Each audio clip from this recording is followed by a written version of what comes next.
हालात के असरात मुरतब होना शुरू हो गए। बच्चे ढांचे बन गए हैं हड्डियों का, लेकिन अभी भी उनके हौसले पस्त नहीं हुए हैं।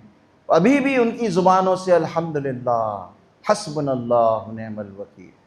एक वीडियो आप बता दीजिएगा उर्दू, अरबी, इंग्लिश, फारसी, फ्रांसीसी, हालांकि दुनिया की पूरी मीडिया दुश्मन है। एक क्लिप आप मुझे बता दीजिएगा कि उसमें वो कुदरत से शिकवा कर रहे हो और इंसानों से रो रहे हो, इंसानों के बारे में कुदरत से शिकवा कर रहे हैं। एक बच्चे की, एक औरत की, एक बूढ़े की आप बता दीजिए। इसलिए उनके और हमारे बीच में तो कोई जोड़ ही नहीं है।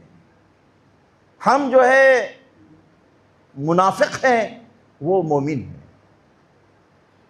हम पस हिम्मत, बुज़दिल, नीच, कमज़र्फ, कमीने हैं। वो हिम्मत, हौसले का, ईमान का, यकीन का और कुर्बानियों का हिमालय पहाड़ है।